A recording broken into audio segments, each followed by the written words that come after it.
Buenas tardes a todos nuestros asistentes a este webinar organizado por la Sociedad Peruana de Bioinformática. Estamos complacidos de tenerlos con nosotros.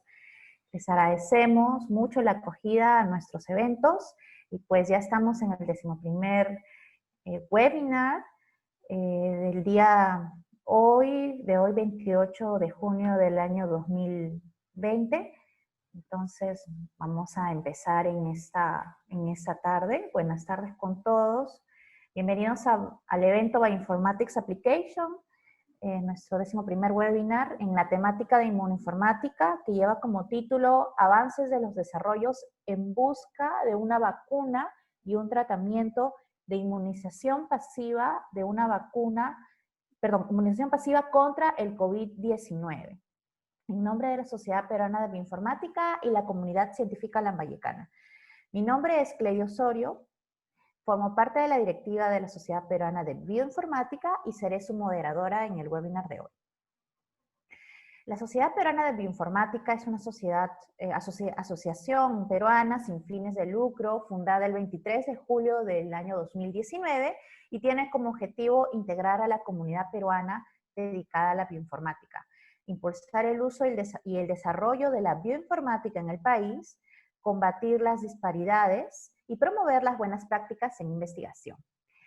Asimismo, la comunidad científica lambayecana tiene por objetivo reunir, contactar y organizar a los profesionales lambayecanos quienes desarrollan en diferentes áreas de investigación en el ámbito nacional e internacional.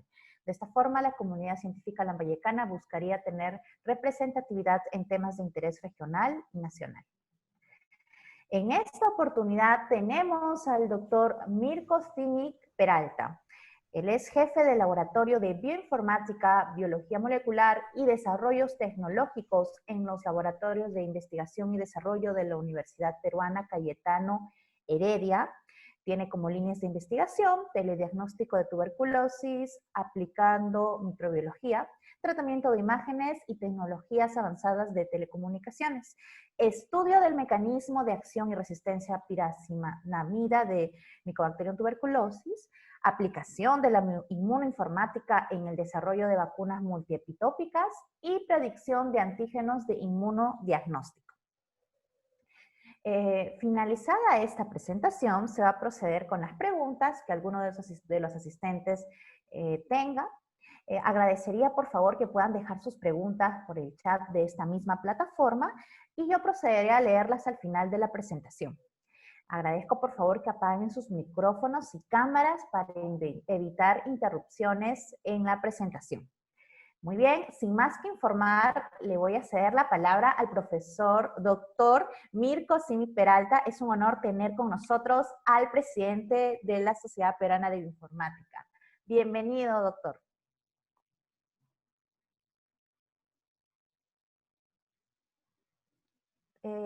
Tiene que prender su micrófono, doctor.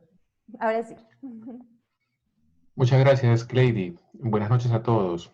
En verdad me siento muy contento y muy honrado de estar esta noche con todos ustedes para compartir esta charla que resume un poco los esfuerzos que hemos estado realizando estos ya casi 3 a 4 meses de trabajo en diversos aspectos para tratar de dar soluciones en esta lucha contra esta pandemia del COVID.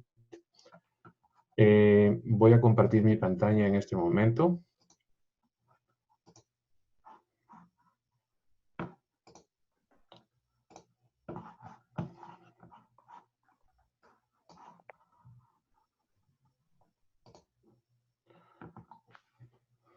Ok.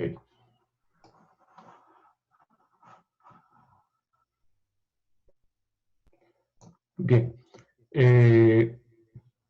Les quisiera adelantar que precisamente esta no es una charla 100% bioinformática, de modo que estaremos combinando varios aspectos, incluyendo temas experimentales también, dado que de alguna manera estos se desprenden y convergen con los análisis propiamente bioinformáticos que venimos haciendo.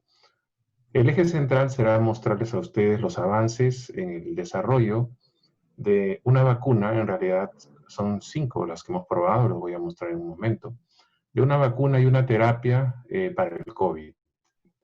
Esta terapia corresponde a un tratamiento de inmunización pasiva, para lo cual en todas estas semanas hemos podido tener evidencia que se va acumulando, con suerte, hasta el momento de manera favorable, pero todavía no podemos de ser triunfalistas, pero sí alegrarnos por lo menos de venir dando pasos importantes y positivos en dirección de la búsqueda de estos tratamientos. Entonces, este es el eje central de esta presentación.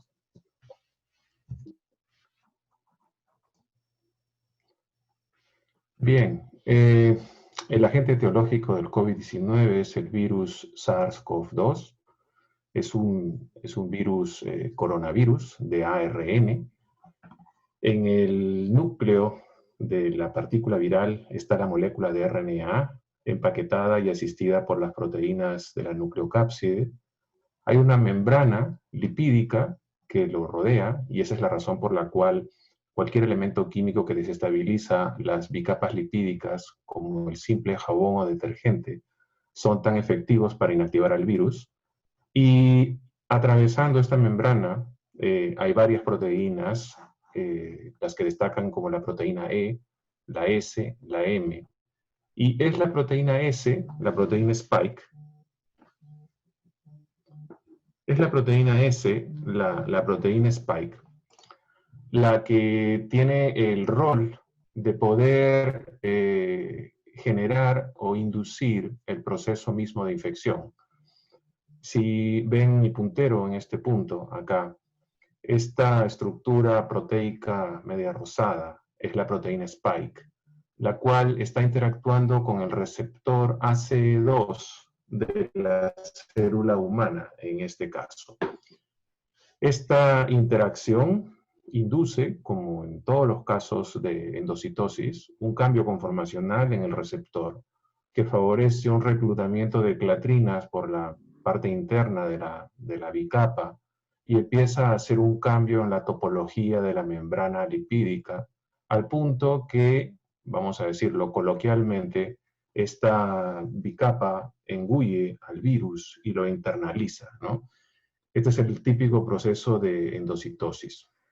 Una vez dentro de la célula, esta estructura endocitada se desestabiliza, el virus mismo pierde su conformación estructural, libera su material genético, la molécula de RNA, la cual en el citosol, aprovechando la presencia de los ribosomas funcionales en ese momento, empieza a traducir y a generar una cadena polipeptídica muy grande. Entre otras, se traduce una proteasa, que es la proteasa principal del virus, la cual va a empezar a cortar esta cadena polipeptídica en diferentes fragmentos, los cuales cada uno de ellos de manera individual terminan conformando las diferentes proteínas. Se aprovecha la presencia de una RNA dependiente, es una RNA polimerasa, RNA dependiente, la cual replica el material genético viral y este termina empacándose en las nuevas partículas virales que se están ensamblando con ayuda del material lipídico de la célula hospedera. Y esta partícula viral luego es expulsada fuera de la célula a través de un proceso estándar de exocitosis. Esto puede ocurrir cientos o miles de veces, con lo cual se multiplica la carga viral, y finalmente la célula es inducida a un proceso de apoptosis, luego de lo cual técnicamente muere, y es lo que produce el cuadro típico del proceso inflamatorio y todo el daño citológico a nivel de los diferentes órganos.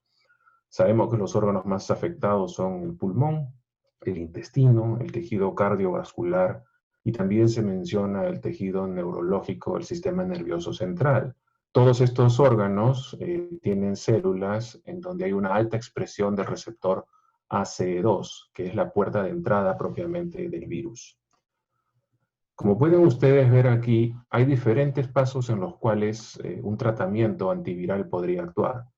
Desde la inhibición de la entrada del virus propiamente, lo cual en principio podría conseguirse mediante la neutralización de los dominios RBD de la proteína Spike para impedir el contacto con el receptor ACE2, o, si es que eso no se puede prevenir, inhibir a la proteasa para que no haga estos cortes proteolíticos que estamos mencionando, o incluso inhibir a la RNA polimerasa.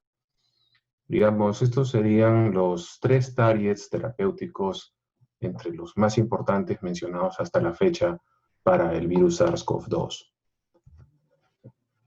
En el caso específico de la proteína Spike, esquematizada aquí como esta proteína azul, esta sería la superficie de la célula, la proteína, el receptor AC2, la partícula viral, y las proteínas Spike interactuando con ellas.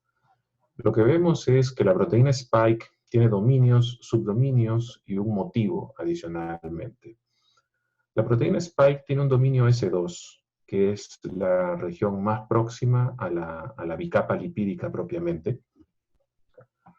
De él salen en forma de expansión cónica 3 subunidades de S1, ¿de acuerdo? El dominio S1 es un trímero realmente, y en la parte más externa de este trímero tendríamos el dominio RBD.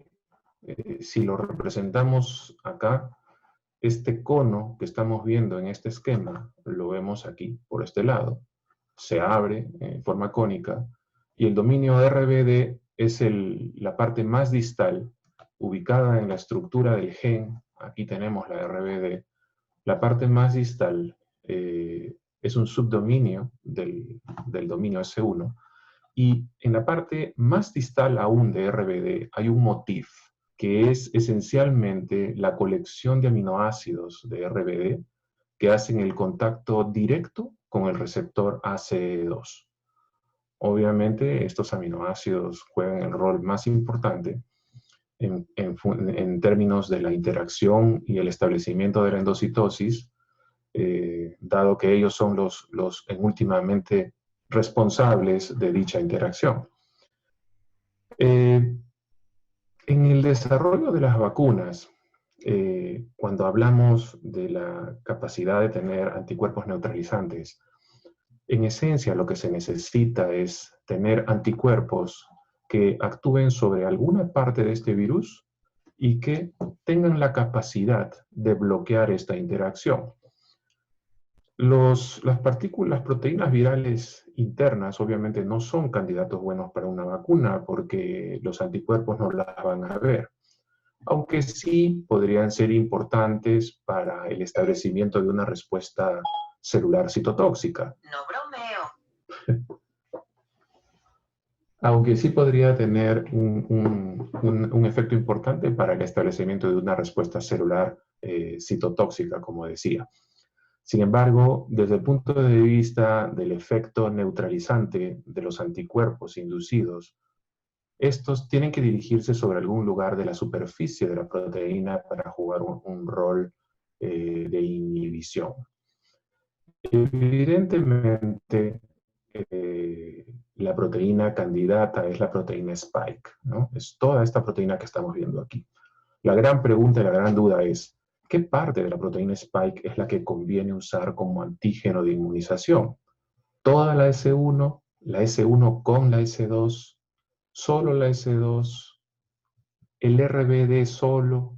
¿De acuerdo? Hay muchas incógnitas.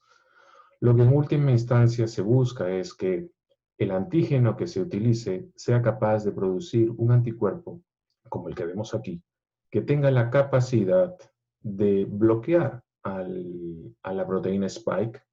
Seguramente lo más importante sería a nivel del subdominio RBD, para evitar que este último haga contacto con el receptor ACE2. El desconocimiento de lo que específicamente implica la zona más importante para el bloqueo, como los ya más de 200 esfuerzos globales para desarrollar vacunas contra el COVID, están apuntando esencialmente al dominio S1.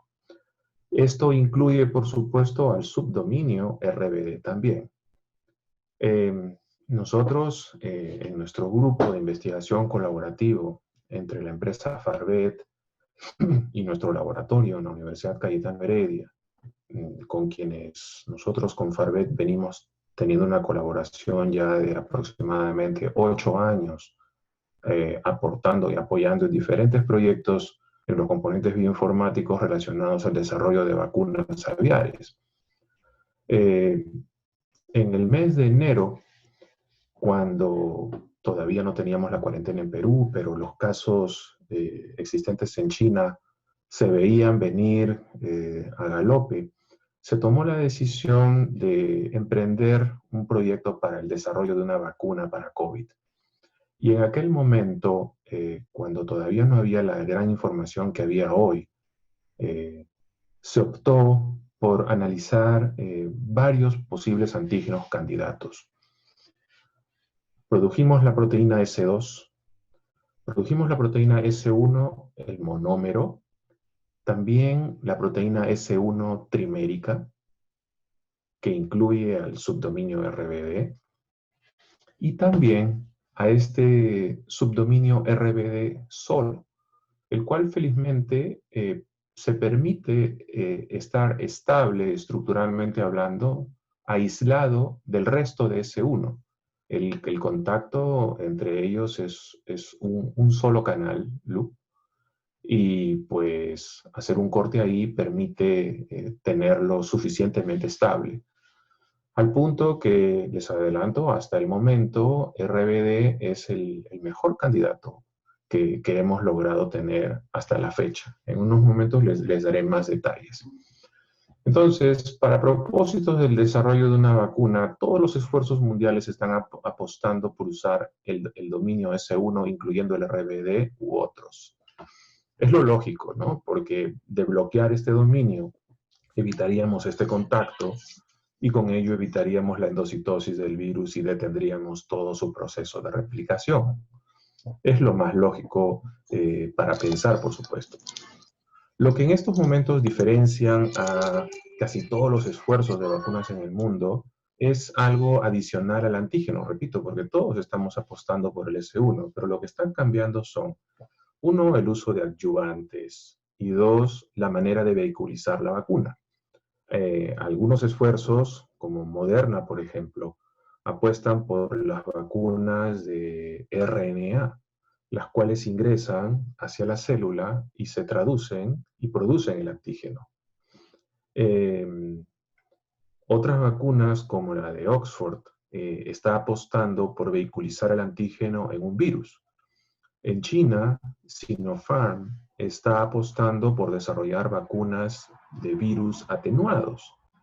Y muchos otros están apostando por las clásicas vacunas de proteínas recombinantes.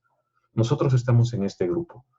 Y digo clásicas porque hasta hace algún tiempo las vacunas evolucionaron desde los organismos vivos atenuados o los organismos muertos o en el caso de virus inactivados.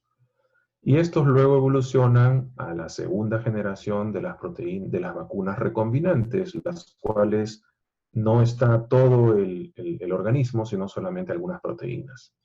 Y hoy día empezamos a vivir la tercera generación de vacunas, que serían las llamadas vacunas multiepitópicas, las cuales constituirían de un antígeno que comprende ya no a una proteína, sino a los epítopes de múltiples proteínas.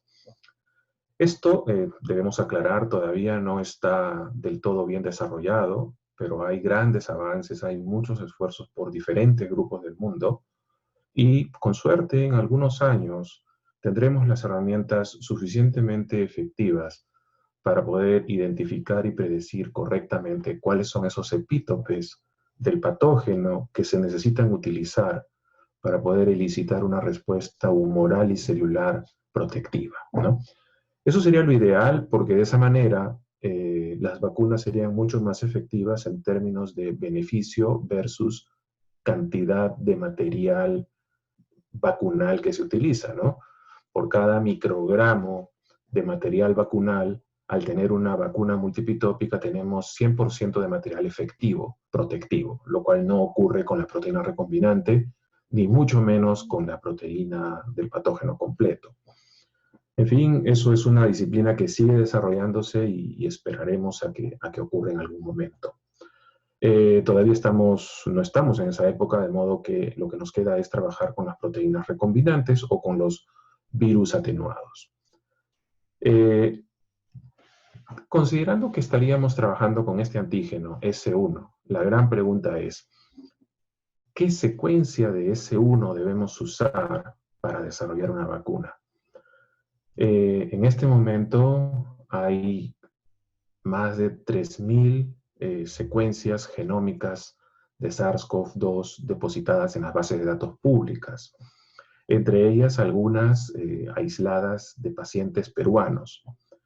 Y lo que se ve es que hay una gran diversidad genética de estas cepas. La pregunta entonces es, ¿cómo debemos y cómo podemos aprovechar esta variabilidad genética del virus SARS-CoV-2 en beneficio de tener una vacuna potencialmente optimizada para la población peruana? Esta pregunta para muchos puede causar una sorpresa y una confusión, porque siempre se ha hablado del aspecto universal de las vacunas.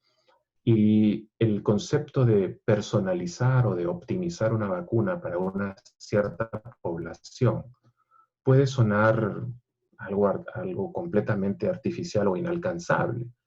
Yo quisiera mencionarles que esto no es así.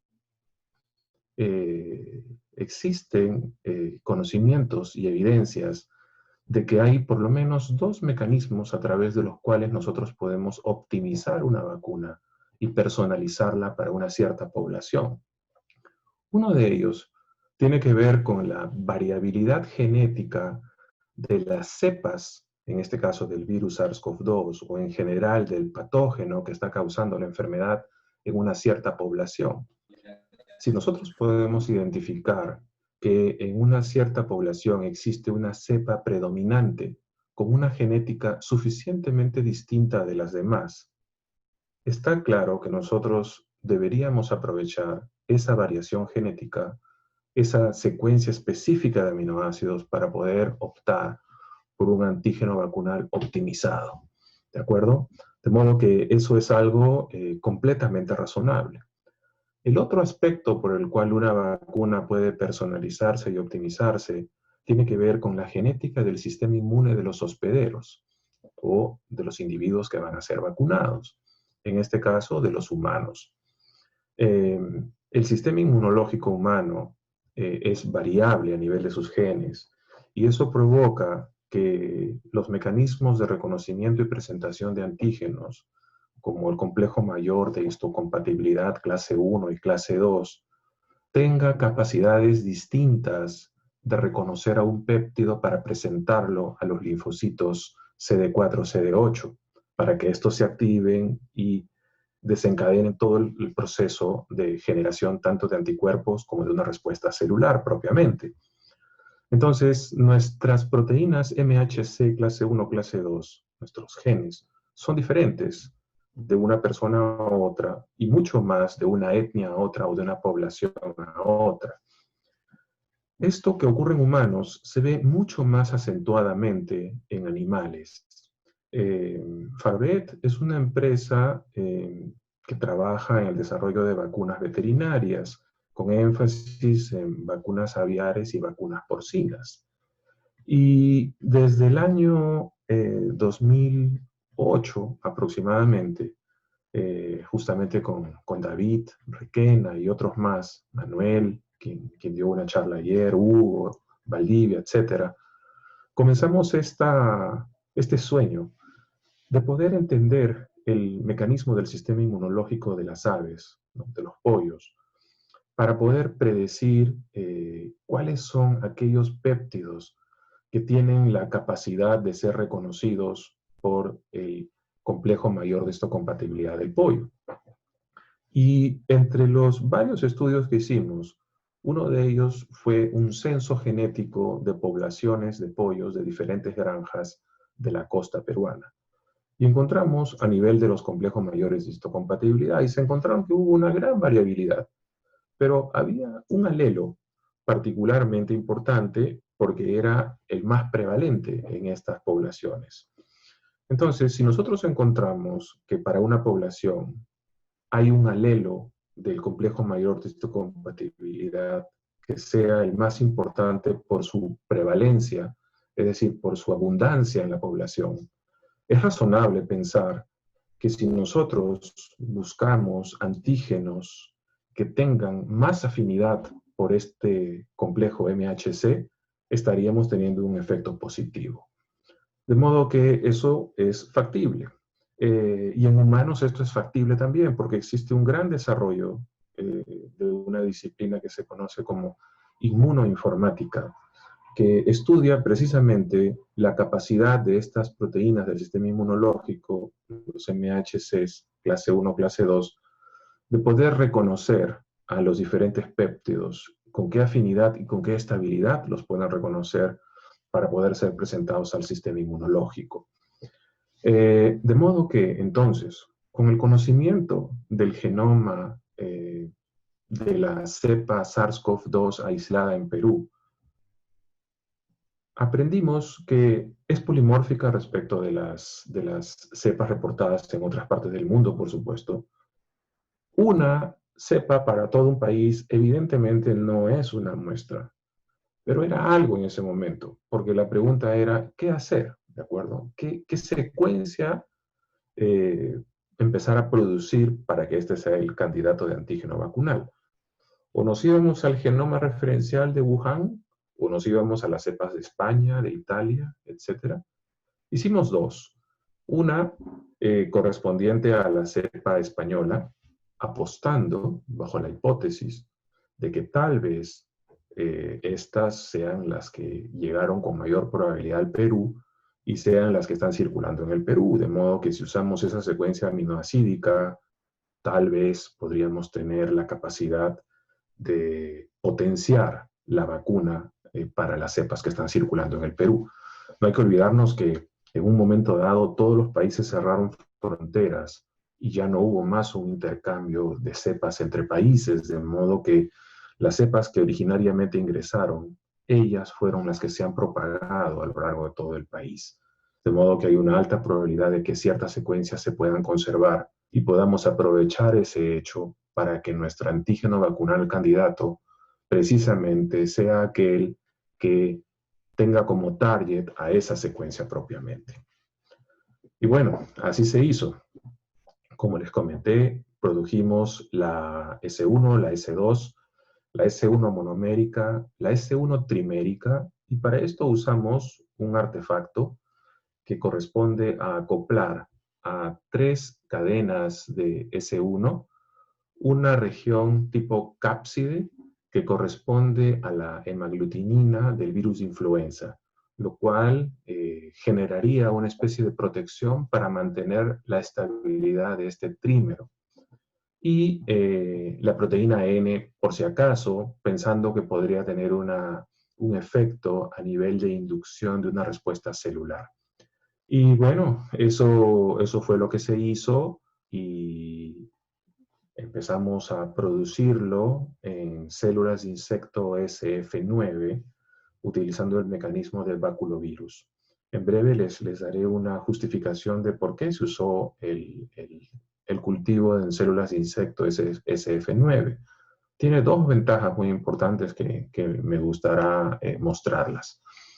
Pero antes quería comentarles que mientras veníamos produciendo los antígenos, veníamos estudiando las estructuras de estas proteínas propiamente y en particular modelar la interacción del receptor de la proteína ACE2 con la proteína Spike del virus y tratar de entender cómo las mutaciones que ya se vienen reportando en la proteína Spike terminan afectando dicha unión. Nosotros conocemos que hay casos de pacientes que se infectan con el virus SARS-CoV-2 y desarrollan un cuadro muy severo de la enfermedad, pero la gran mayoría desarrolla un cuadro leve y un buen grupo también desarrolla un cuadro absolutamente asintomático. Lo que determina y condiciona que estos estadios se den son múltiples factores. Hemos escuchado charlas de investigadores de la Universidad Rockefeller discutiendo el efecto de la variabilidad genética del humano y cómo esto afecta al nivel de severidad de la enfermedad. Pero no hay que olvidarnos también que la genética del virus mismo puede tener un efecto sobre la severidad. Nosotros hemos trabajado con muchas personas que nos han y nos siguen apoyando y a quienes agradezco en este momento de una manera muy, muy importante. Aproximadamente 45 personas, la mayoría afiliadas a nuestro laboratorio en Cayetano, algunas personas externas que se ofrecieron a ayudarnos. Y como grupo nos hemos subdividido en diferentes subgrupos y uno de ellos está trabajando el tema del modelamiento molecular en diferentes componentes, desde el modelamiento de las mutantes de las proteínas Spike y sus efectos en la afinidad con AC2, hasta el modelamiento del uso de potenciales moléculas, drogas, inhibidores que puedan inhibir a la proteasa viral, o moléculas que puedan inhibir la unión del receptor ACE2 con la proteína RBD del virus. Lo que estamos viendo aquí es un análisis estructural y físico-químico en donde se ve el efecto de mutaciones específicas reportadas en la proteína Spike. Y se ve que sobre la proteína Spike, estas mutaciones son capaces de generar cambios estructurales y también cambios a nivel de la distribución de la carga electrostática. Acá, por ejemplo, estamos viendo un cambio de un aminoácido con una carga por un aminoácido de una carga opuesta. Y esto genera un cambio de la carga electrostática en esta porción de la proteína. ¿Qué tanto? Y otras están generando sutiles cambios estructurales. Lo que se vio es que, bueno, para dar el contexto, en verde es el receptor ACE2. Esto corresponde a un cristal ya depositado en el Protein Data Bank. Y aquí a la derecha tenemos a la proteína Spike, el subdominio RBD, una porción del dominio S1. Y lo que vemos es que la gran mayoría de mutaciones están cayendo sobre S1. Ya hay reportes de mutaciones que caen sobre el subdominio RBD. Sin embargo, hasta hace tal vez 3 semanas, que fue el último reporte que nos hizo uno de nuestros estudiantes, Gabriel, fue que el motif del subdominio RBD, la región más externa que hace el contacto inmediato con el receptor ACE2, sigue siendo extremadamente conservado. Eso es importante, ¿cierto? Y refleja tal vez que aquellas mutantes que no conservan el motif podrían estar siendo seleccionadas negativamente por el virus, podrían estar siendo seleccionadas negativamente por la naturaleza y no terminan fijándose en la población y no lo vemos. Porque tal vez una mutación en el motif del contacto de RBD con AC2 genera pues una inestabilidad notable en esta interacción. Si bien esa es la posibilidad, digamos, más probable a mi entender, existe otra también que podría probarse, y es que tal vez las mutaciones que están afectando al motif, sí las hay, pero pasan desapercibidas porque tal vez están asociadas a pacientes asintomáticos, en el sentido de que una mutación en el motif que inestabilice esta interacción va a desfavorecer la endocitosis y va a desfavorecer la capacidad de transmisión del virus propiamente.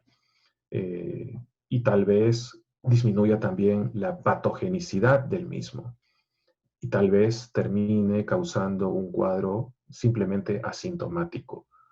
Sería muy interesante procurar aislar cepas de pacientes asintomáticos y comparar sus secuencias de RBD y su motif de RBD con la correspondiente a los pacientes sintomáticos e incluso con los severos.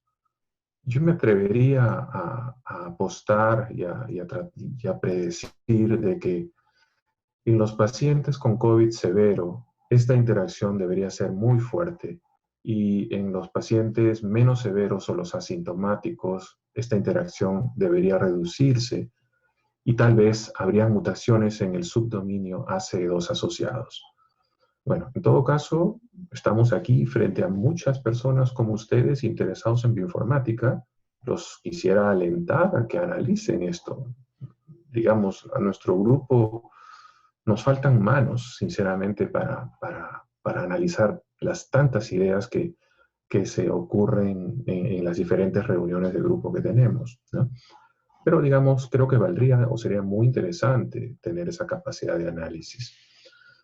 En todo caso, cálculos teóricos de la afinidad entre el receptor, entre la proteína spike y el receptor AC2, demuestra que mutaciones en la proteína spike pueden generar efectos a distancia, específicamente repulsiones electrostáticas, es lo que estamos observando en los casos más notables, que tienen la capacidad, teóricamente predicho, por supuesto, estos son análisis teóricos, bioinformáticos, estructurales, de disminuir la afinidad y con ello potencialmente disminuir la patogenicidad y la virulencia, ¿no?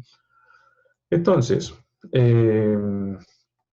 a todo esto, si tuviéramos que escoger un candidato de un antígeno vacunal, evidentemente en la región RBD que comprende al subdominio, al motif extremadamente conservado, sería el candidato por excelencia, ¿cierto?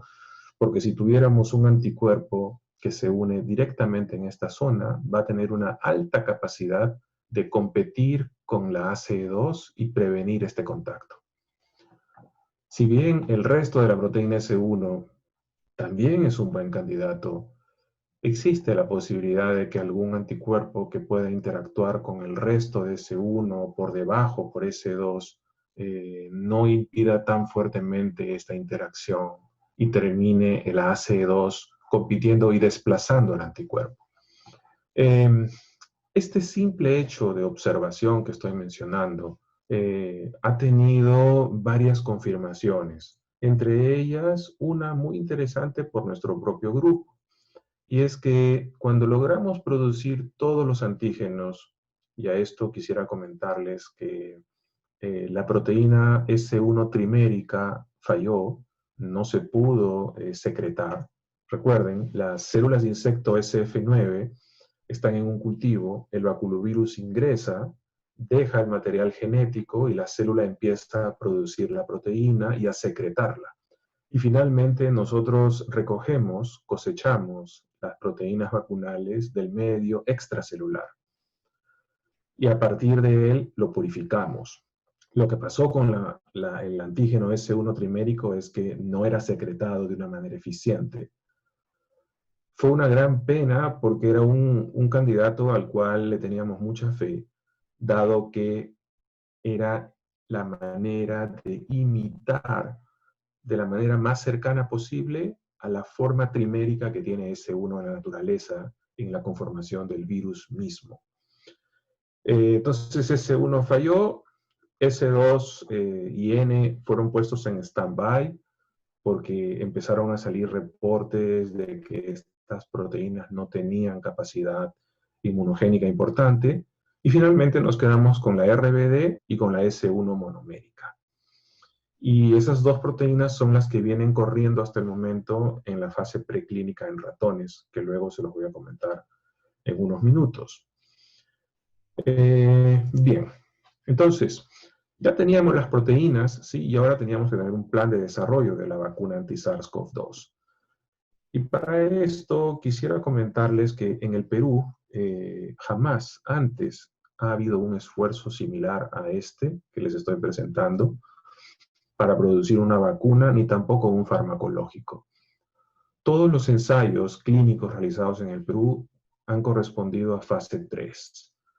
Eso significa que son moléculas, son farmacológicos que se han producido en el extranjero y simplemente vienen al Perú para ser testeadas en la última fase clínica para entender la capacidad y la eficiencia, la efectividad propiamente de estas vacunas o de estas drogas, en el caso de que se traten de farmacológicos de tratamiento como drogas, ¿no? Y bueno, entonces nos encontramos frente a dudas de reglamentos, dudas legales, normativas, por todos lados. Como dice el dicho, los primeros en hacer algo son los que tienen que asumir las consecuencias del noviciado, ¿no? Pero bueno, hemos tenido un fuerte apoyo del INS, del IGEMIT, del MINSA, en diferentes instancias. Estamos en este momento empezando un acompañamiento normativo, regulatorio con ellos, para que los pasos que estemos dando en las próximas semanas sean los correctos y seguros y no tengamos luego que retroceder porque mañana más tarde vayamos a descubrir que olvidamos hacer algo o algo lo hicimos fuera de lo esperado, de acuerdo a las normativas, ¿no? Producir una vacuna realmente es muy complejo, es decir, una vacuna humana. La experiencia que tenemos en Farvet y nuestra colaboración para el desarrollo de vacunas aviares es completamente diferente. Producir una vacuna veterinaria es una fracción insignificante en cuanto al nivel de complejidad que se pide para el desarrollo de una vacuna humana. Y bueno, estamos aprendiendo sobre la marcha.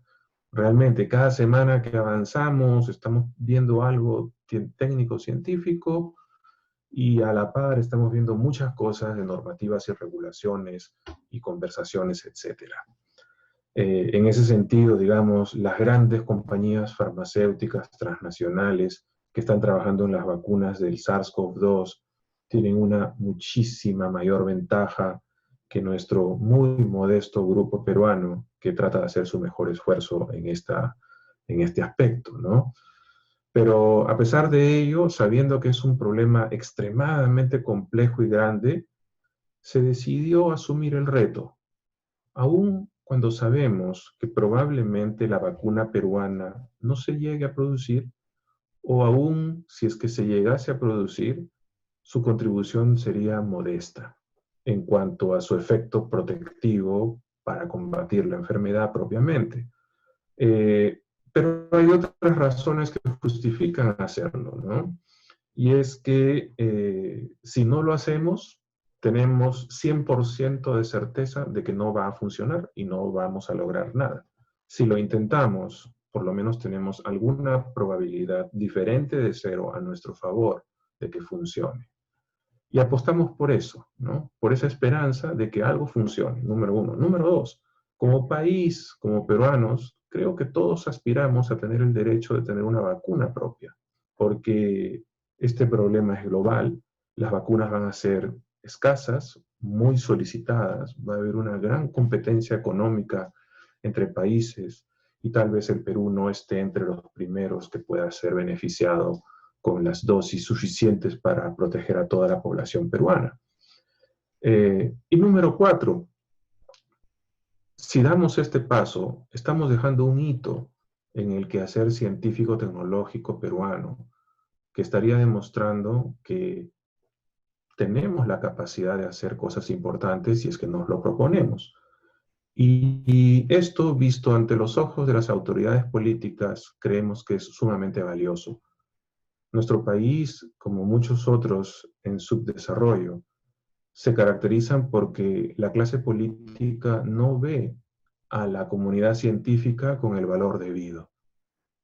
No se da cuenta de que muchos problemas de un país pueden resolverse internamente con esfuerzos de sus científicos y sus investigadores, a los cuales se necesita alentar, apoyar, evitar que se fuguen al extranjero, darle las condiciones de que regresen al Perú y trabajen por el Perú.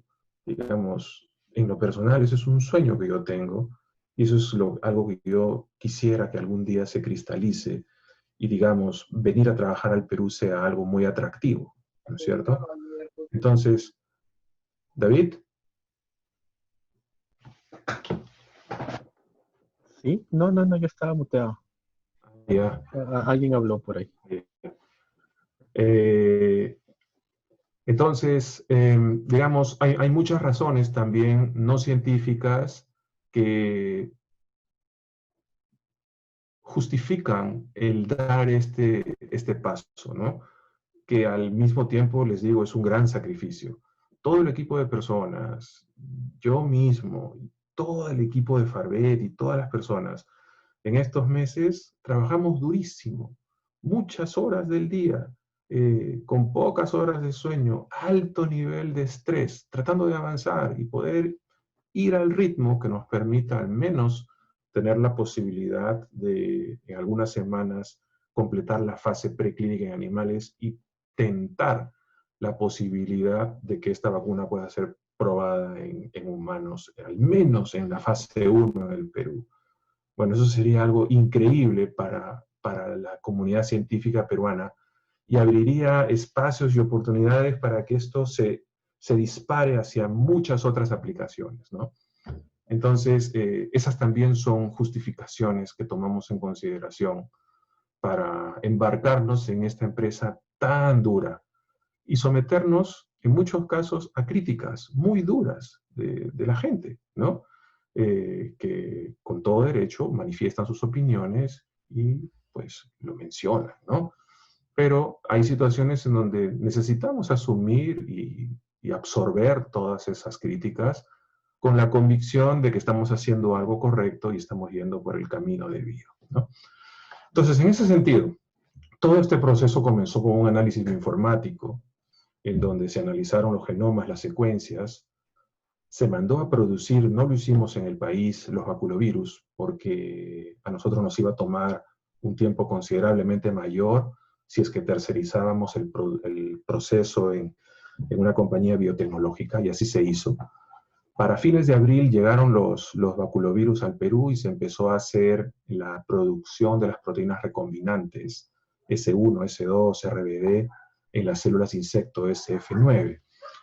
Les decía que estas células de insecto SF9 tienen una virtud importante, y es que los virus que afectan a los insectos no afectan a los mamíferos y en particular no afectan a los humanos.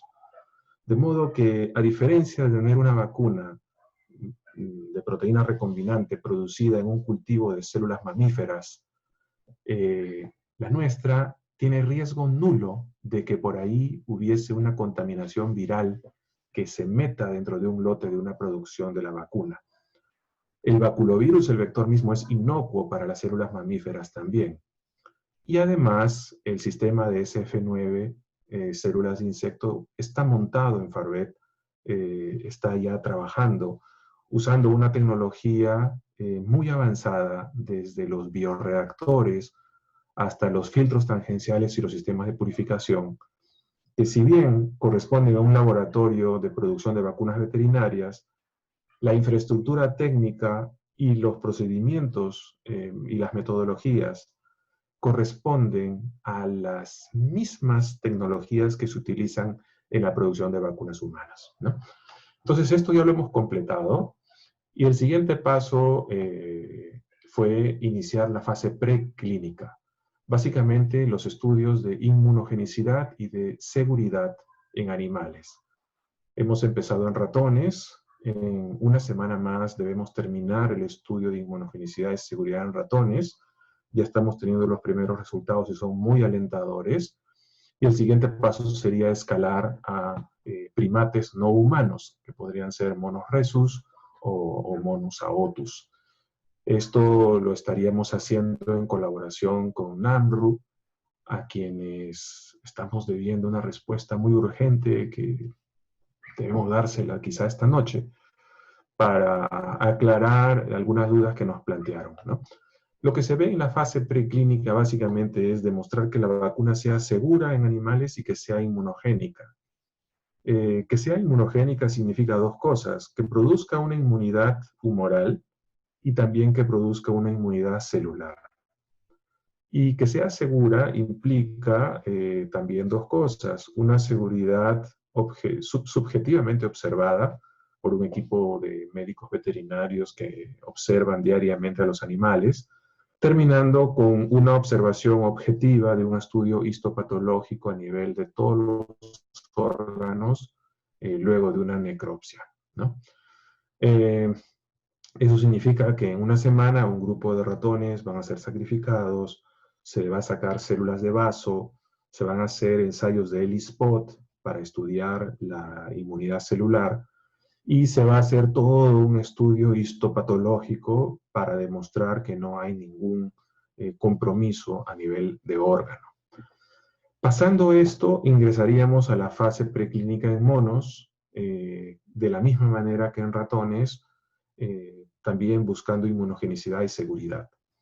En ese momento llegamos a un punto crítico que lamentablemente ya no podríamos continuar en el Perú, pero esperamos tener un apoyo de una colaboración extranjera. Y es que cuando se demuestra la inmunogenicidad y seguridad de la vacuna en monos, el siguiente paso es hacer la famosa prueba del challenge o el reto.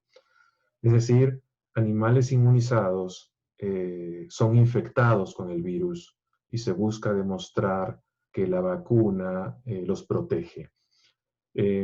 O al menos hace que los síntomas sean muy leves comparados con los animales que no fueron inmunizados. Esto implica tener una facilidad de nivel de seguridad adecuada para manejo de animales que no existen en el Perú. Con decirles que en el Perú ni siquiera tenemos una facilidad BSL-3 apropiada para hacer cultivos del virus. Aún se supone que hay algunas instituciones que están trabajando en ello. De modo que los ensayos de seroneutralización tampoco los podemos hacer en el Perú. Pero en un momento les explicaré cómo podemos sortear esa dificultad y aplicar técnicas alternativas, ¿no? Pasando a la fase preclínica, deberíamos entrar en la fase 1, que es un ensayo básicamente de seguridad. Olvidé decirle, en la fase preclínica, que es en la que estamos en este momento, estamos evaluando diversos antígenos, diversos adyuvantes y diversas dosis. Esto en ratones por el momento, y nos va a permitir elegir la mejor combinación de estos parámetros para luego desarrollarlos en monos. Pasando la prueba en monos, iríamos a la fase 1 en humanos, en donde veríamos el afinamiento de la dosis específicamente y demostraríamos tanto la seguridad como la inmunogenicidad a nivel de desarrollo de anticuerpos y el desarrollo de una respuesta celular. Y luego se pasa a la fase 2 y la fase 3, que básicamente es evaluar la efectividad de la vacuna en la población, con énfasis en las subpoblaciones que se puedan tener de interés, como grupos etarios específicamente, o condiciones de salud de las subpoblaciones que van a recibir la vacuna.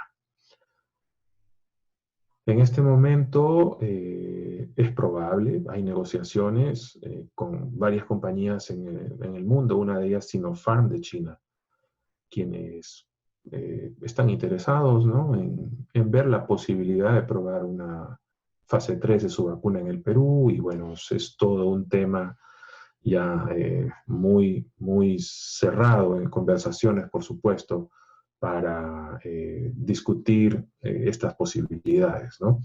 Sabemos que en Brasil y en Chile, otra compañía china ya están comenzando a hacer la fase 3. Y así será en todos los países.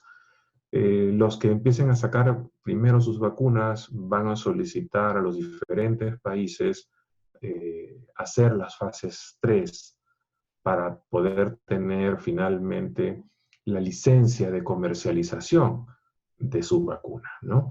Sin un estudio formal de fase 3 no se puede licenciar la producción de una vacuna, de modo que es sumamente importante.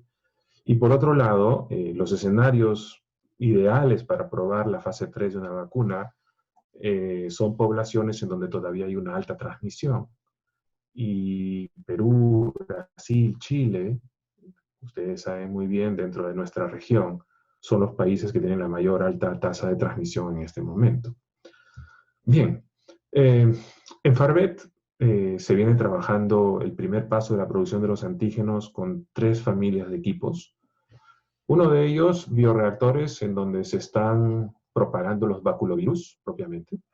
Estos, con un canal directo, alimentan a otros bioreactores, en donde se están produciendo los cultivos de las células de insecto.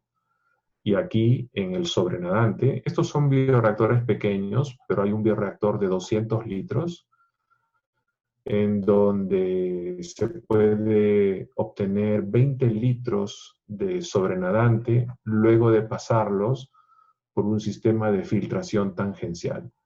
Estos 3 niveles de equipamiento que ustedes ven aquí corresponden a la empresa Sartorius y usan la tecnología Single Use.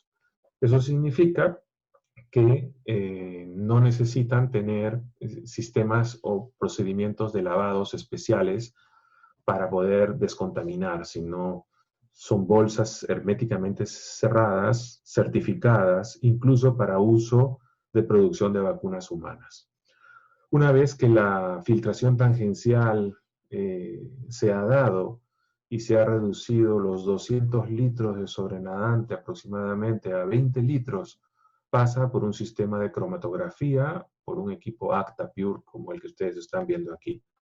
Eso es uno de los equipos más avanzados del mundo, sin embargo, debo confesarles que para el volumen de los ensayos ya está quedando chico, ¿no? Y es que los grandes laboratorios no tienen uno, sino tienen decenas de purificadores con tremendas columnas cromatográficas para la purificación. Pero bueno, mientras estemos en la fase preclínica, hemos calculado que en varios días de procesamiento se pueden obtener las dosis suficientes. Y aquí se hacen 2 tipos de cromatografía. Primero, una cromatografía de afinidad por columnas de níquel para capturar a los antígenos vacunales a través de la cola de histidina que le hemos puesto. Y segundo, se hace una cromatografía de intercambio iónico, aprovechando el punto isoeléctrico específico de estas proteínas y tratando de llevarlas a un nivel de pureza superior al 95%. Ese nivel de pureza mínimo aceptado para una vacuna de acuerdo a la reglamentación peruana. Hay un citómetro de flujo, Becton Dickinson, que tiene un sistema de cell sorter que puede separar diferentes tipos de células y analizarlas hasta con 12 tipos de fluoróforos en simultáneo. Y este equipo es usado para estudiar la producción de la vacuna y estudiar los perfiles inmunológicos de los modelos animales en las fases preclínicas que se vienen haciendo. Las etapas que vamos a tener que desarrollar es, primero, caracterizar la vacuna, producirla. Necesitamos hacer, un estudio de la potencia de la vacuna. Necesitamos entender un poco la estabilidad de la vacuna, es decir, si es que ésta se almacena en dosis, cuánto tiempo permanece estable con la efectividad deseada, qué factores externos ambientales son los críticos que hay que tener en cuenta, etcétera, etcétera. Se tienen que hacer estudios en animales para la fase preclínica, por supuesto. Tienen que haber estudios toxicológicos también. Y esto tiene que hacerse en animales mayores, ya no en ratones. De modo que puede ser desde ratas hacia arriba. Y es algo que también tenemos que ver. Por supuesto, todo esto acompañado de las aprobaciones de los comités de ética en las diferentes instancias. Y bueno, cuando se llega a las fases clínicas propiamente, hay otras dificultades más. Y es que los laboratorios que producen las vacunas tienen que estar autorizados en base a muchas regulaciones, una de ellas las buenas prácticas de manufactura. Digamos, la empresa Farvet es un laboratorio de desarrollo de vacunas veterinarias que en este momento viene buscando la posibilidad de tener una certificación para producir las dosis que nos puedan servir para la fase preclínica. Estamos intentando, estamos haciendo el mejor esfuerzo, no hay garantía de que esto funcione.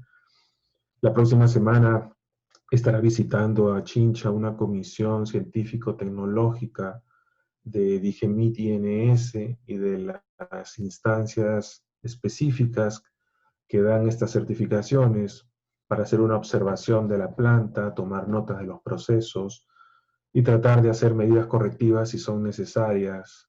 Y si todo sale bien, podría certificarse. En el peor escenario, no podríamos producir las dosis localmente para hacer el ensayo fase 1, en cuyo caso lo único que quedaría es tercerizar la producción de unas 10.000 dosis, 5.000 dosis, que es lo mínimo que uno puede ordenar. Tampoco uno puede decir, ya, produzcanme solo 100 dosis o 200 dosis, eso no es así. Y esto puede costar como casi 500.000 o $750.000, ¿no? Producir un lote modestito de vacunas a una empresa extranjera con certificación de buenas prácticas de manufactura.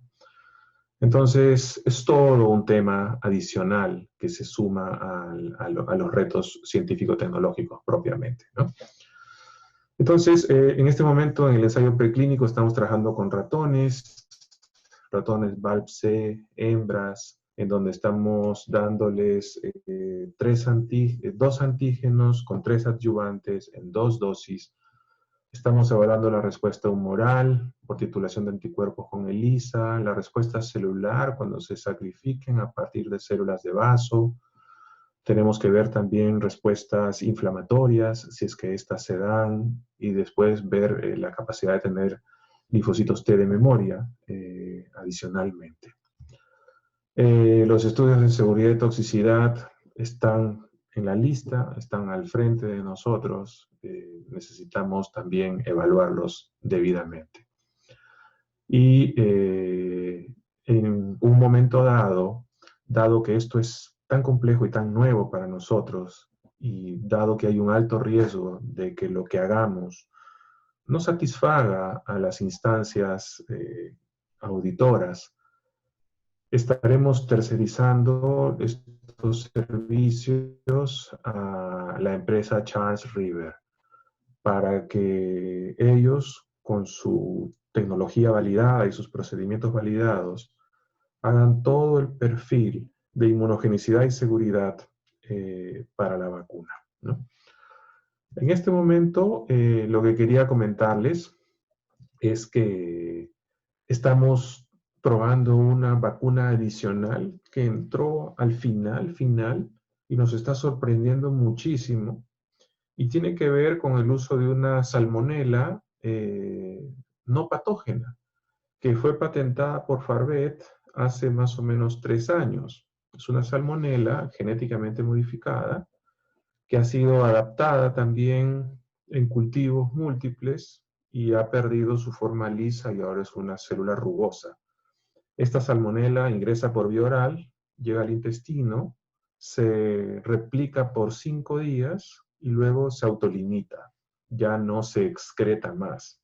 En estudios previos de hace 3 años, cuando se usó la salmonela para vectorizar vacunas tanto en pollos como en cerdos, se demostró mediante necropsias de estos animales que nunca hubo un compromiso o una presencia de salmonela en algún órgano diferente del intestino. De modo que es una vacuna muy simple de producir, es solo crecer la salmonela y luego empacarla en sus tubos contenedores, muy barata por lo tanto, y muy efectiva. Esta salmonela fue modificada para expresar en su superficie una proteína del circovirus. Es un virus aviar que produce en los pollos una enfermedad igual o hasta más severa que el COVID lo hace en humanos. con una mortalidad muy alta y una gran transmisión también. Y Farvet demostró que esta salmonela modificada tuvo un impacto notable en el control de circovirus porcino en granjas peruanas. En este momento ya tenemos un grupo de ratones que está corriendo con el ensayo de la salmonela, y lo que enviaremos a Charles River será también el pedido de tercerización del file de seguridad y de inmunogenicidad para la vacuna de salmonela adicionalmente, ¿no? Muy bien. Entonces, hasta acá con la vacuna propiamente. Como ven, es un proceso muy tedioso, muy largo, muy complejo, que prácticamente va corriendo, ¿no? Va corriendo, hay que tener simplemente paciencia. En otros países estos pasos se han acelerado, ciertamente. Las autoridades han tomado iniciativa y han autorizado a los laboratorios a dar pasos mucho más rápidos. Por ejemplo, han fusionado fase 2, fase 3, han reducido las exigencias en los modelos animales, etcétera, etcétera. Han validado resultados previos de años anteriores en donde, por ejemplo, el vector del virus, el vector viral de la proteína de la vacuna de Oxford ya se había probado antes, no para COVID, etcétera. Y bueno, se le toma en consideración. Lamentablemente nosotros no corremos con esa suerte, y como les dije, todo el mundo en Perú está pagando el noviciado de esta iniciativa, lo cual es bueno, porque en algún momento hay que hacer todo, y bueno, esta es la circunstancia. Solo hay que tener paciencia y seguir avanzando. Muy bien. El punto es que, si bien ya tenemos la vacuna en gestación, y hay que esperar un tiempo considerable, calculamos que para fines de octubre o mediados de noviembre terminaríamos los ensayos en monos, en cuyo caso, para esa fecha, si todo sale bien, podríamos estar iniciando la fase 1 clínica en humanos en el Perú, ¿no?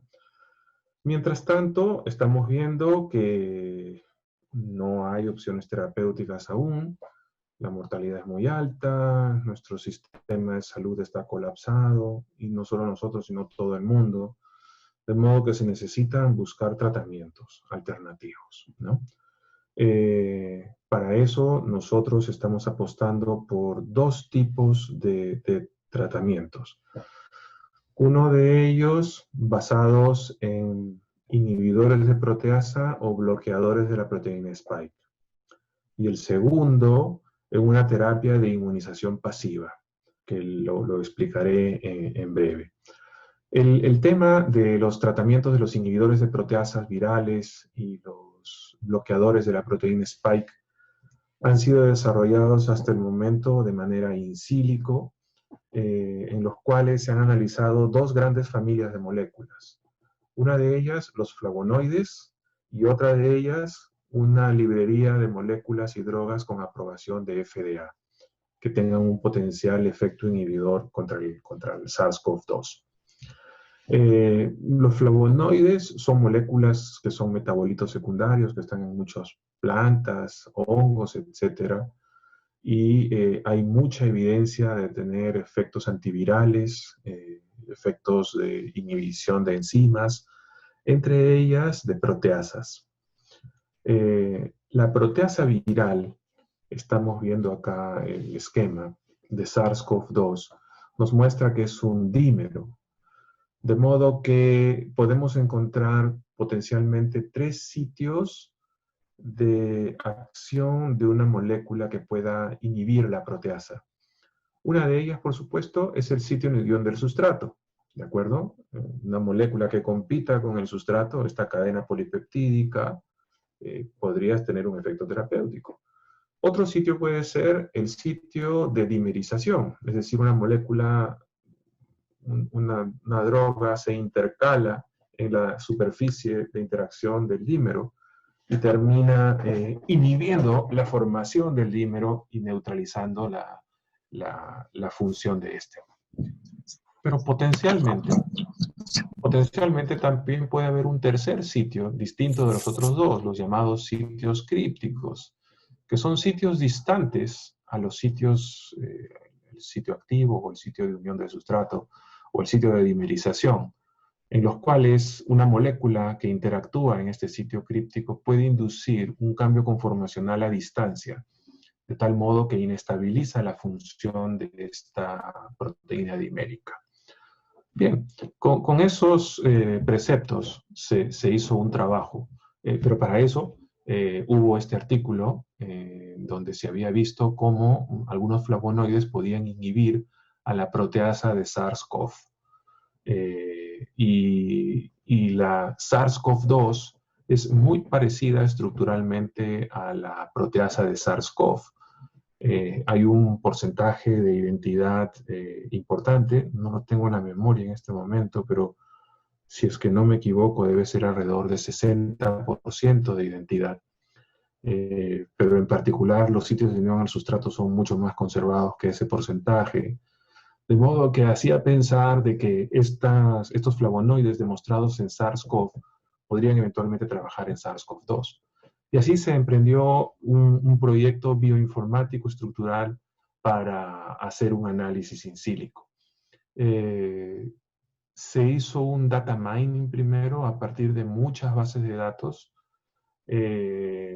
a partir de los cuales se pudo extraer 6.692 fórmulas de flavonoides, las ecuaciones en SMILE, que solamente nos da la forma química como estos átomos están unidos. Se hace una construcción de la estructura por métodos bioinformáticos estructurales, se realiza un screening virtual, se hace una validación con docking, se hace un refinamiento con dinámica molecular, y luego se hace una estimación del delta G de Gibbs de interacción entre el flavonoide y el sitio específico sobre el cual se está uniendo, ya sea que fuese el sitio activo, el sitio de dimerización o algún sitio críptico de interés. Para esto, yo quisiera destacar una idea muy, muy ingeniosa de parte de los chicos de nuestro grupo, quienes, teniendo al frente información de muy difícil acceso, es decir, no hay una sola base de datos que uno baja todas las secuencias o estructuras, sino hay que ir dando clic, clic, clic, clic a cada uno. Se desarrolló un bot a través de un mecanismo que se llama web scrapping, en el cual se simula un proceso manual de hacer clic, clic, clic, y se van descargando las secuencias, se va capturando las fórmulas de SMILES, y a partir de ellas se generan las estructuras tridimensionales, ¿no? Entonces, con estas estructuras tridimensionales ya construidas, se hace un docking, tanto contra un docking, uno de ellos es un docking inducido y un docking normal. Un docking inducido se realiza utilizando la estructura cristalina de una proteasa en la cual ha sido cocristalizada con un inhibidor, el cual induce un cambio conformacional sutil sobre la estructura y sobre la estructura normal de la proteína cristalizada sin el inhibidor. Tanto los docking inducidos como no inducidos nos muestran candidatos de fármacos, en este caso de flavonoides específicos, los cuales finalmente los terminamos analizando y comparando para finalmente terminar un refinamiento con un autodoc utilizando una versión GPU que acaba de ser publicada precisamente por uno de nuestros estudiantes, quien está haciendo su doctorado en Alemania, fue uno de nuestros estudiantes de laboratorio, Leonardo Solís, y él es uno de los desarrolladores del autodoc GPU propiamente. Y hemos tenido la suerte de tener su apoyo para configurarlo y para empezar a hacer este análisis. Y al final quedamos con un top 5 compuestos de la mínima energía potencial de asociación, la cual nos da esta lista de flavonoides, ¿no? Los cuales nosotros buscamos acceder a ellos o tratar de producirlos.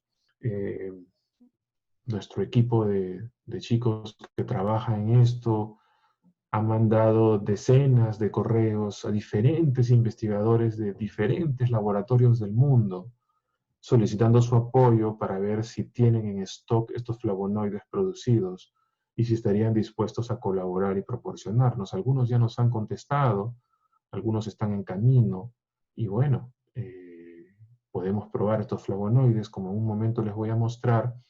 Estamos ya a punto de tener la proteasa viral producida de manera recombinante y podemos hacer los ensayos de inhibición propiamente. Para terminar, lo bioinformático, a estos dockings se les hace una dinámica molecular por 500 nanosegundos, se realiza un cálculo de estabilidad y con ello ya se concreta la selección de los candidatos teóricamente optimizados, ¿no? Ahora quería mencionarles que así como se trabajó con los flavonoides, se hizo también un virtual screening de compuestos farmacológicos con aprobación de FDA, de modo que de una base de datos de moléculas de FDA se hace el virtual screening, la dinámica molecular, y se termina con los mejores candidatos, ¿de acuerdo? Igual, las drogas se obtienen sus ecuaciones SMILE y estas se generan estructuralmente y luego se hace el docking y luego hay una validación de resultados por dinámica molecular. Por supuesto, esto lo han hecho ya muchos otros grupos antes que nosotros. Queríamos intentarlo igualmente.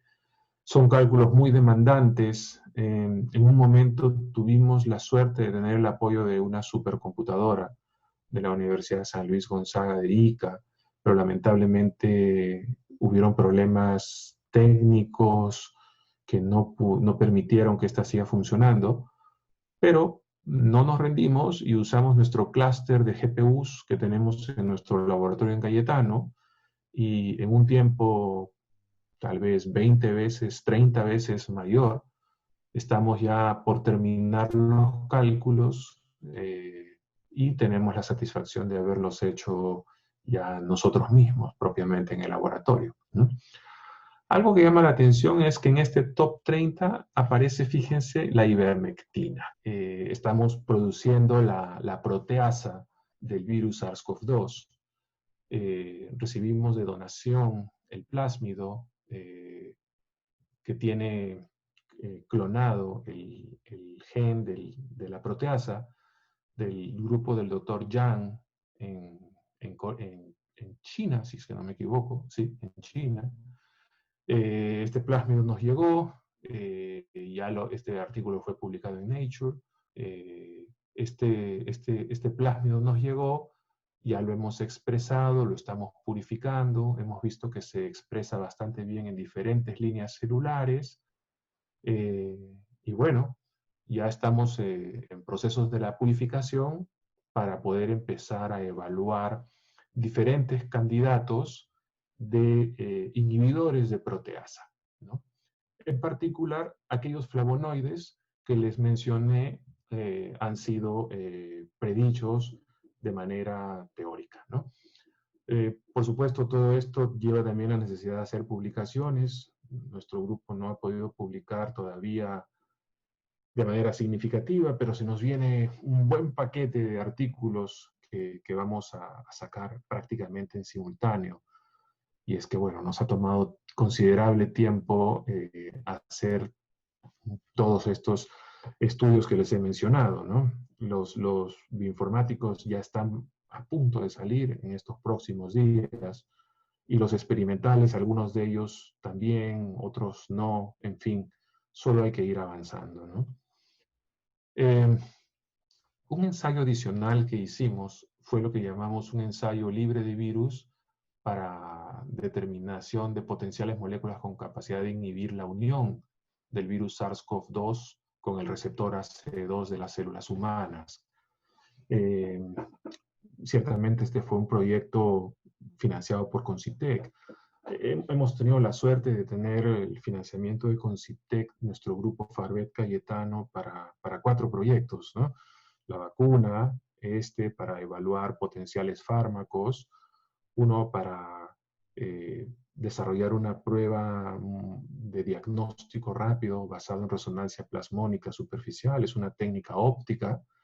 Y el cuarto, que justamente la noticia salió el día de ayer temprano, nos van a poder financiar los estudios para desarrollar la terapia de inmunización pasiva utilizando los anticuerpos IgG de gallinas inmunizadas, para los cuales en unos minutitos espero darles unas noticias muy, muy alentadoras, lo cual por suerte nos sigue siendo favorable y estamos dando pasito a pasito y esperamos que así sigamos con suerte hasta poder ya tener en nuestras manos una terapia óptima, ¿no? Aunque todo parece que la ivermectina ya podría ser una solución importante, pero igual hay que esperar confirmación también. Hay que alegrarnos, pero todavía no ser triunfalistas al respecto, ¿no? Bueno, entonces, ¿cómo funciona este método?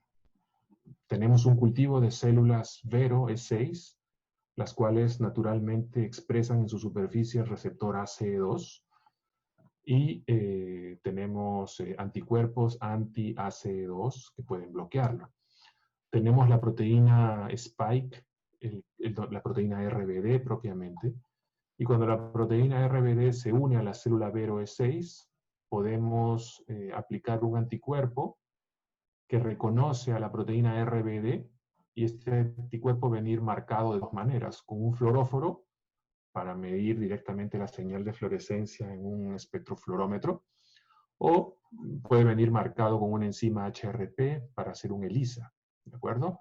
Entonces la idea es, si nosotros tenemos inhibidores, estas moléculas aquí en rojo, que pueden ser drogas, fármacos, moléculas, principios activos, extractos de plantas medicinales, etc., podrían unirse a la proteína RBD y con ello prevenir su unión a la célula Vero, ¿de acuerdo? Y eso se evidenciaría en una disminución o desaparición de la señal de fluorescencia o de la señal colorimétrica en la reacción de ELISA.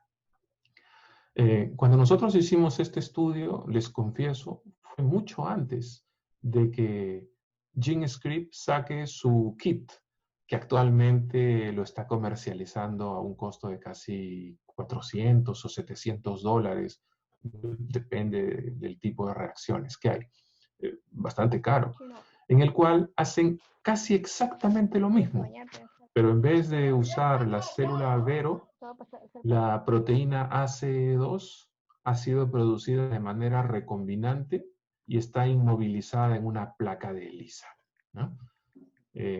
Nosotros no hacemos eso, nosotros hacemos una monocapa de células Vero E6 y luego esa monocapa se fija sobre la placa y para nosotros ese es nuestro sustrato. Ahí tenemos ya nuestra proteína ACE2 y nos alegra decir que la tenemos en la conformación natural que lo tiene la célula, ¿no? En la exposición a la superficie natural que lo da la naturaleza. Porque cuando inmovilizamos una proteína en una placa, esta puede caer derecha, de costado, de cabeza, en fin, y perder la oportunidad de que ésta se exponga correctamente para unirse a la proteína RBD. Entonces, este ensayo ya lo venimos realizando, hemos tenido muchos avances ya, y nos hace falta esperar unos que otro reactivo para poder ya empezar a hacer las pruebas. Y el objetivo de este ensayo es buscar lo que los grandes laboratorios del mundo, que por supuesto nos llevan de encuentro en tecnología, en financiamiento y en recursos humanos, no pueden hacer. Y es concentrarnos modestamente en evaluar productos naturales, ¿no? Se dice que la Amazonía peruana es una farmacia universal. Y pues hay muchos productos naturales que tal vez los grupos grandes del mundo no los están viendo. no tienen el tiempo. Y nosotros podríamos darnos ese tiempito y hacer un screening importante de una librería importante de productos naturales.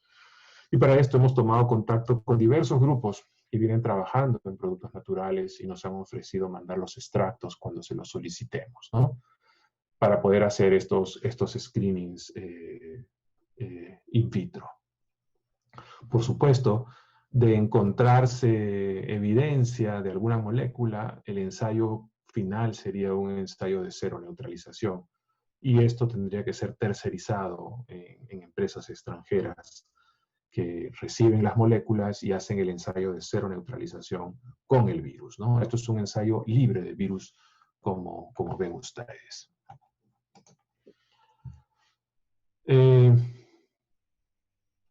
Finalmente, quería mencionarles que también venimos trabajando en un tratamiento que se conoce como inmunización pasiva, utilizando anticuerpos anti-RBD que han sido inducidos en gallinas. A ver, la vacuna consiste en que nosotros recibimos el antígeno del virus y nuestro sistema inmunológico produce los anticuerpos, ¿cierto? Pero eso toma tiempo y la vacuna no va a estar disponible pronto, etc. Alternativamente, un tratamiento eficaz demostrado también puede ser suministrarle a un paciente en estado crítico o a personas en alto riesgo de manera profiláctica anticuerpos exógenos, ¿no? De otras fuentes. Y esas otras fuentes pueden venir del plasma de pacientes convalecientes con COVID o de animales. De los animales tenemos dos grandes opciones. Unas pueden ser de los nanoanticuerpos. Mirko, un momento, se ha dejado de compartir tu pantalla. Ya, perdón. David, discúlpenme por favor si me he extendido mucho en el tiempo. No sé si puedo seguir o... Sí, sí está bien, sí está bien. La Ya. gente está bastante interesada y activa. Hay un debate activo en el chat. Ok. Si puedes bloquear la opción de compartir, por favor, para que solo la tengas tú. Creo que Clady tiene que permitirme compartir porque no... Ya, ahora sí. Leslie, ¿ahora sí? Listo, Ya está, ahora sí. Ya. Ok, Ya. gracias. Ok. Entonces, ya me faltan solo 5 slides, nada más y termino. Entonces, lo que les decía es que pueden venir de diferentes fuentes animales, ¿no? Una de ellas, por ejemplo, la que se está trabajando en Bélgica, en Australia, en Estados Unidos mismo, es usar los nanoanticuerpos de camélidos, ¿no? Alpacas, llamas, vicuñas, camellos, etcétera, que son un tipo de anticuerpos de cadena simple mucho más pequeñas que los tetrámeros que usualmente conocemos como el IgG. Estos son los VHHs. Por tener esas características, por ser tan pequeños y de bajo peso molecular, son relativamente simples de poder ser producidos con técnicas moleculares, ¿no? de producción de proteínas con técnicas moleculares. El reto es seleccionar correctamente a los linfocitos que están produciendo estos anticuerpos para luego llevarlo a un sistema celular in vitro en donde podamos producir gran cantidad de estos anticuerpos, ¿no? Normalmente este método nos permite tener pues un número determinado de anticuerpos que no debería ser uno ni dos, sino algunos varios, ¿no? Porque si empezamos a tratar pacientes con, imagínense, un monoclonal, podríamos fácilmente generar el fenómeno que se conoce como resistencia inmunológica, en donde la mutación espontánea de algunas cepas virales que bloqueen el reconocimiento de ese anticuerpo monoclonal podrían empezar a ser seleccionadas positivamente y ese anticuerpo monoclonal dejar de funcionar en un tiempo. Entonces la idea es, así como trabajamos los tratamientos antivirales en VIH, en donde ya no es una monoterapia, sino una terapia de múltiples antivirales, la idea de los tratamientos con anticuerpos también tiene que apuntar por ese lado. Necesitamos anticuerpos que neutralicen a la proteína por diferentes lados para evitar la aparición de la resistencia inmunológica, ¿no? En ese sentido, la producción de anticuerpos sintéticos, como de los camélidos, necesita tener la capacidad de producir varios de ellos. En Farvet estamos ya en este momento seleccionando los linfocitos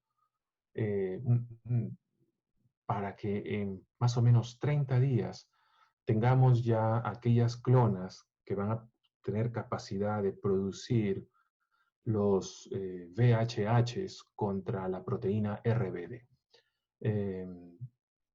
Estos van a ser en un número de aproximadamente entre 5 y 7 y la expectativa es producirlas, demostrarlo en los ensayos in vitro que se puede dar la neutralización y después comenzar todos los ensayos preclínicos en ratones, conejos, cerdos, para luego empezar el ensayo clínico fase 1 en humanos y luego fase 2, fase 3.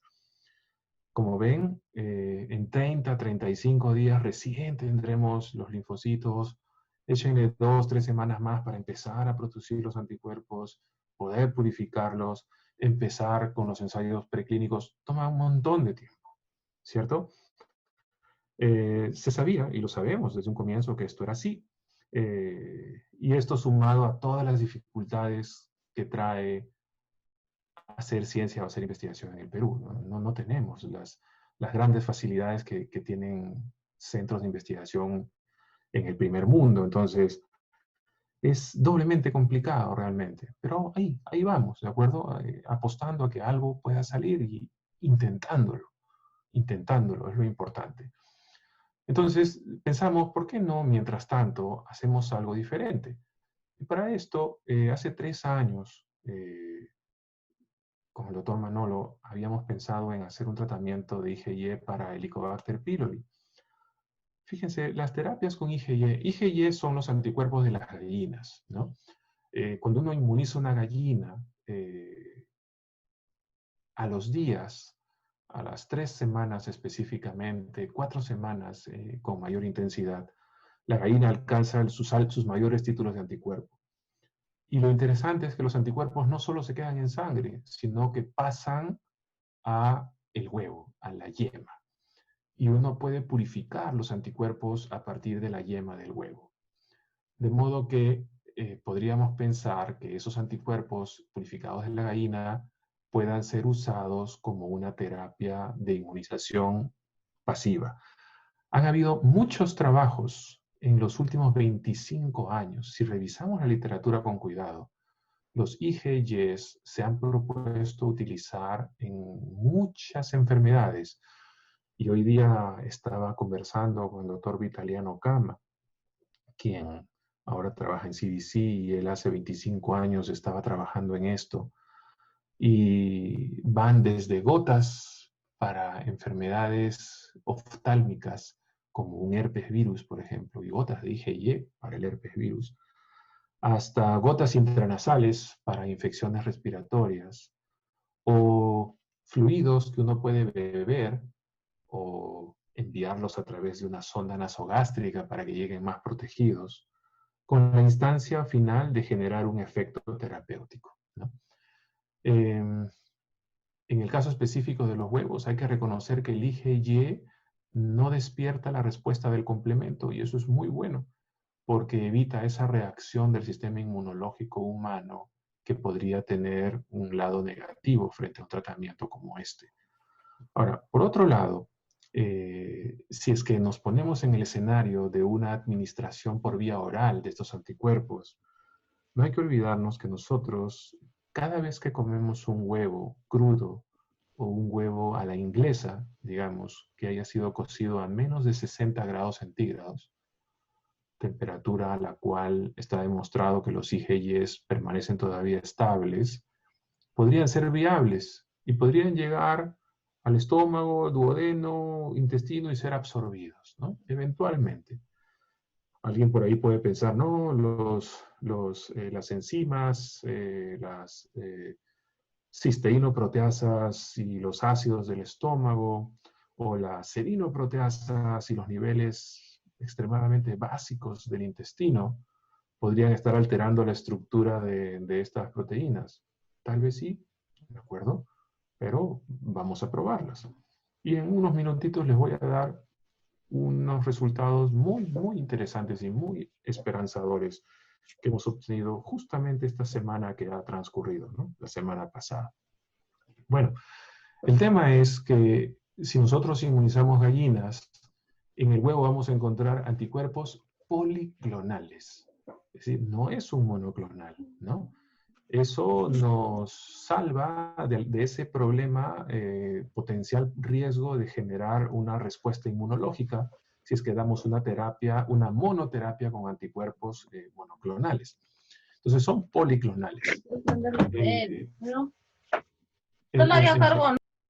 En segundo lugar, la producción de huevos puede ser masificada enormemente. Solo en el sur de Lima hay 17 millones de gallinas ponedoras. ¿De acuerdo? Estábamos haciendo cálculos, ¿cuántos huevos se necesitarían para suministrar la cantidad de antígeno, ¿no? De inmunoglobulinas IgY para una persona? Aproximadamente 7 huevos, ¿no? 7 huevos podrían darnos una cantidad de antígeno comparable con la que corresponde en base a la conversión peso, cantidad de anticuerpos de los experimentos en modelos animales. Entonces estamos hablando pues de un potencial tratamiento que podría soportarse en el país. Eso sumado al hecho de que purificar los anticuerpos a partir de la yema de los huevos puede hacerse en pasos sumamente simples, en donde se hace un tratamiento ácido. Nosotros lo estamos haciendo con jugo de limón y también hemos probado vinagre. Luego un congelamiento a -20 y finalmente una centrifugación. Con eso eliminamos los lípidos y el colesterol de la yema y tenemos una fase acuosa con los anticuerpos IgY suspendidos. Esto ya lo hemos hecho. Hemos podido verificar que estos anticuerpos reaccionan contra la proteína RBD, tienen capacidad de unirse a ella en un ensayo de ELISA y, lo más importante, estos anticuerpos IgY purificados por este método que les acabo de mencionar y también el suero de las gallinas mismas han mostrado capacidad de neutralización de la proteína viral. Y esto lo hemos demostrado tanto usando una prueba de citometría de flujo estandarizada en el laboratorio, como también con una prueba usando estos kits comerciales de GenScript. Pronto lo estaremos haciendo con nuestro cultivo de células Vero, que está por ya finalizar, y podríamos tener 1, 2, 3 pruebas que confirmen la capacidad de neutralización. Entonces, en las últimas semanas, lo que encontramos fueron dos cosas muy importantes. Primero, hay producción de anticuerpos en la yema del huevo. Segundo, estos anticuerpos reaccionan en un ELISA. Y tercero, estos anticuerpos tienen capacidad de neutralizar a la proteína viral. Esto último es sumamente importante porque en base a una publicación de GenScript se demuestra que los sueros que pueden neutralizar a las proteínas virales RBD correlacionan altamente con la capacidad que tiene ese mismo suero de neutralizar al virus en un ensayo estándar de cero neutralización con cultivos celulares y el virus SARS-CoV-2. De modo que demostrar in vitro de manera segura que un suero puede neutralizar a la proteína viral es de por sí un gran resultado. Entonces, habiendo encontrado esto, el siguiente paso, por supuesto, era ver si es que podíamos suministrar anticuerpos a ratones, conejos y cerdos por alguna vía que no sea tan invasiva, que permitan que estos anticuerpos lleguen a la circulación con los niveles mínimos requeridos para poder tener un efecto neutralizante del virus. Entonces, lo primero que hicimos fue desarrollar un score que permita cuantificar el nivel de neutralización. Y para eso estandarizamos este método con la técnica de citometría de flujo. Y para eso analizamos sueros de pacientes COVID convalecientes. Y encontramos en nuestras manos, con nuestra técnica, que típicamente un suero convaleciente de 7 días a 14 días tiene aproximadamente 66% de capacidad neutralizante. ¿De acuerdo? Esas son nuestras unidades propias que estamos estandarizando. Y podíamos ver que anticuerpos IgE puros o suero de gallina inmunizada alcanzaba fácilmente estos valores de capacidad de neutralización. Por supuesto, eso no era lo que buscábamos. Lo que buscábamos era demostrar que podíamos administrar anticuerpos a un conejo, a un ratón o a un cerdo y ver que esos anticuerpos luego pasan a la sangre de estos animales. Entonces, lo primero que hicimos fue trabajar con conejos. A los conejos les dimos tratamientos por vía intragástrica y por vía subcutánea.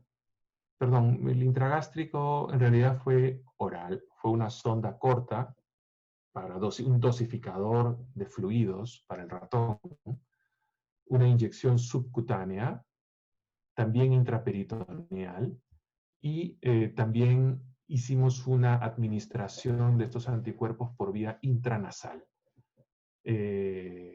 Lo que encontramos, bueno, luego teníamos una manera de titular y ver la respuesta de estos anticuerpos tanto en ELISA como en citometría de flujo. Y lo que encontramos fue específicamente que luego de suministrar los anticuerpos por vía oral, por vía intranasal y por vía subcutánea, el primer sangrado que hicimos, que fue a 8 horas después de iniciar el tratamiento, nos mostró que en la sangre de los conejos encontramos IgY. Y encontramos que este IgY era reactivo en un ensayo ELISA contra la proteína RBD. Por supuesto, usando un anticuerpo secundario antigallina, ¿de acuerdo? Entonces, era suero de conejo, pero el ELISA usaba un anticuerpo secundario anti-IgY de gallina, porque lo que queremos es confirmar que en la sangre del conejo está presente el anticuerpo IgY de la gallina. Y lo encontramos. Y encontramos que había una curva que iba cambiando en el tiempo. Luego sacamos sangre de conejo y le hicimos un spike con IgY, es decir, le agregamos diferentes concentraciones de IgY. Y en el ELISA funcionó lindo. A mayor concentración de IgY depositada artificialmente sobre la sangre sin tratamiento de un conejo, encontrábamos una creciente respuesta en un ELISA. Lo que no hemos podido encontrar en el modelo de conejo, debo confesarles, es una respuesta limpia del ensayo citométrico para la medición de la neutralización. Pero revisando la literatura, se encontró de que el conejo, que no es cercano al ratón, ¿de acuerdo? Ni a la rata, no es un roedor, tiene un sistema inmune particularmente distinto. Además, no es una línea como los ratones VALP-C optimizados para estudios inmunológicos, y desarrollan respuestas muy variadas, entre ellas un ruido del suero pretratado a nivel de la reacción de citometría de flujo. El viernes pasado sacrificamos 2 ratones, usamos la sangre del ratón y encontramos que a diferencia de la del conejo, esta ya no producía un ruido citométrico, lo cual confirmaba lo reportado en la literatura. Debo confesarles que en ese momento un poco a todo el equipo y a mí nos volvió el alma al cuerpo, porque nos habíamos sentido muy frustrados, habíamos invertido casi una semana de trabajo en entender qué pasaba con el conejo y por qué no había neutralización. Hablando esta mañana con algunos veterinarios que son también, tienen PhDs en extranjero en temas moleculares, nos confirman de que eso sucede efectivamente con los conejos y que está correcto haber hecho el paso a ratones, ¿no? Entonces esta semana estaremos repitiéndolo en ratones y esperamos encontrar la ansiada respuesta de neutralización. Por supuesto, si encontramos un resultado positivo en ratón, será alentador, pero no será concluyente, y tendremos que hacer un ensayo preclínico en humanos y demostrar que el humano también es susceptible de dejar transmitir anticuerpos que ingresan por vía intranasal, vía oral o vía subcutánea a la sangre. Y quisiera terminar diciéndoles que los conejos tratados por vía subcutánea fueron los que despertaron la mayor respuesta. Llegaron a tener una respuesta de capacidad de neutralización de 50% a las 8 horas, a las 16 y hasta las 24. En un ensayo que no fue reproducible, pero nos dio un primer valor, lo cual es esperanzador porque nos dice de que es cuestión de ajustar la dosis y de ajustar la frecuencia con que tenemos que suministrar estos anticuerpos para lograr que en sangre tengamos los niveles deseados de manera estable, al menos durante 8 o 10 días, que es el periodo en el cual un paciente convaleciente por COVID tarda en curarse y en limpiar la carga viral de su organismo. En eso estamos. Seguimos trabajando simplemente poco a poco, paso a paso, ¿no? con esperanza y con fe de que esto pueda llegar a un buen final. La prueba definitiva, por supuesto, va a ser con humanos y esperamos, ojalá, ¿no? Funcione por vía oral. Pero de no suceder, yo creo que ya tendríamos un potencial tratamiento para los casos más severos de COVID, en los cuales, ustedes saben, un paciente entra a UCI, intubación, y tiene 50% de probabilidades de sobrevivir, 50% de probabilidades de morir. Los tratamientos de inmunización pasiva para enfermedades críticas son usados con inyecciones subcutáneas. Rabia. Si una persona ha sido mordida por un animal con rabia y no recibe tratamiento, en pocos días se muere. 100% seguro que se muere. Necesita recibir un tratamiento de inmunización pasiva y estas son inyecciones subcutáneas. Son anticuerpos de caballo, que se les ha retirado la porción FC para no despertar la respuesta de complemento inmunológico. Los antídotos contra venenos de serpientes igualmente son anticuerpos que son inyectados a la persona. Si no se les da el anticuerpo o el antídoto, porque también así se le llama, se muere la persona, ¿no? Entonces, en el peor escenario, si es que el intestino y el estómago humano, que es muy diferente al del ratón, por supuesto, no permite la suficiente absorción de estos anticuerpos para que pasen a la sangre, y si las gotas intranasales también fallasen, me estoy poniendo en el escenario más adverso, yo creo que la administración subcutánea de los IgIs nos debería dar un excelente resultado, tal cual ocurre con rabia y con antídotos contra venenos de serpientes. El tema será hacer todos los ensayos clínicos, preclínicos, para demostrar la seguridad del uso de este tratamiento. Pero le tenemos mucha fe, neutralizan, como les digo, es cuestión de ajustar la dosis, tal vez una inyección subcutánea cada 2 días, por 10 días, y podamos tener la oportunidad de salvar pacientes del COVID, ¿no? Muy bien, Cleidy, David, gracias. Discúlpenme, por favor, si me excedí del tiempo. Creo que sí, lo lamento. Ha sido un gusto para mí darles esta charla y compartir lo que estamos haciendo en nuestro grupo Farbet con Cayetano Heredia.